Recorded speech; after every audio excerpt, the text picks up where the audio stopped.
We're here to talk to you today about vascular access and assessing your IVs because it's something you get a lot of questions about. So when you go in to assess your IV at the beginning of your shift, things that you should be looking at is how your dressing looks. Is it clean, dry, and intact? How does your site look? Is it red? Is it warm? Is it cold? Is it irritated? Always talk to your patient. How does it feel? How does it feel just being in their arm? How does it feel when you flush it? Patients can be reliable reporters or not, so you have to use all your assessment skills. So if you notice warm skin, redness along the vein, pain, then you would want to be thinking about phlebitis, which would be this over here. It doesn't always look that obvious. Sometimes it's just a small red mark. Things that can cause phlebitis, different medications, or mechanical movement. Think your dementia patient who's been yanking on their IV, or a patient who's getting a vesicant, a irritating medication to the vein like vancomycin, especially if it's multiple times a day. So one of the complications that you may see with your IV is something called infiltration, which is when there is a leaking of fluids or meds into the surrounding tissues. You may notice cool skin, edema, pallor, or pain. What you want to do is discontinue your IV, elevate the extremity, apply a warm compress, and monitor it. But then there's the more serious side of infiltration, which is extravasation, which is when a vesicant leaks into the surrounding tissue. How do you know if your medication that you gave is a vesicant? You're going to go to policy and procedures and you're going to look up the extravasation treatment guideline. And it will tell you which medications are vesicants and how to treat it. The beginning treatment of most extravasations is the same thing as the treatment for an infiltration. So you are still going to take out your IV, aspirate the med if you can, elevate the extremity, and apply the warm compress and monitor it. So if you've determined that the medication that leaked into their extremity is a vesicant, you're going to want to initiate the extravasation protocol. You're going to want to get this medication ordered if it's the one for your med, but this is the antidote for most complications called hyaluronidase, and there is a protocol that the doctors can order fairly easily, and then you can call the pharmacy because it is a time-sensitive med and have them tube it up to you, and you can page the IV team and let us know, and we will come help you administer it. You can page an educator to come help you, or you can you can ask your manager or another nurse on the floor if they've administered it. Any nurse can administer the hyaluronidase protocol.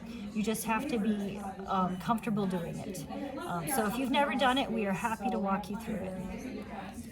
So to go back over here, how do we treat extravasation? You want to stop the medication that's going in immediately, whether it's infiltrating or extravasation, or if they have a phlebitis. We don't want to administer anything through an IV that's not good. This just walks through the things I just mentioned, notifying the provider, marking the area, removing the catheter, applying heat or cold. If you don't know which one, it will be in the guidelines. And we do have a roughly 1 hour window. So think for the health of their tissue, it's like a burn inside of their arm. Even if it doesn't look that bad on the outside, it can be really bad on the inside. This over here, this was potassium. This over here, this was contrast dye that was in someone's arm for about 6 or 7 hours. And it didn't look like that initially. It might have just looked like this. So they didn't realize it. But by the time it looks this bad, it's too late for us to treat it. So it's so important that we treat it immediately. In terms of documentation of an extravasation, right at the bottom of your IV charting, underneath where it says discontinue and the date and the reason why you're discontinuing it, it'll say extravasation and there'll be a little plus symbol. Once you open it up, it pulls up this, which asks you suspected versus actual, so you don't have to confirm it. You can put suspected if you're not sure. You want to know roughly what time it happened, what medication, the amount of the volume that was administered, if you were able to aspirate any out, and then the location, and then what you did about it. And this protects you and guides you in what you should do to treat your patient. Very important that we track this. This is something that we want to do better with. Just to go back to reinforce regular documentation, please chart on your IV at a minimum of every 8 hours, but you should monitor it at a minimum every 4 hours or every 2 hours if you have a critically ill, sedated, or a patient with cognitive deficits. They can't tell you when anything's wrong. If you have an IV you're not sure of, err on the side of caution. We will get you a new one. If you have an IV that you're administering a vesicant medication, check it more often. You want to do a nice pulsatile flush with normal saline.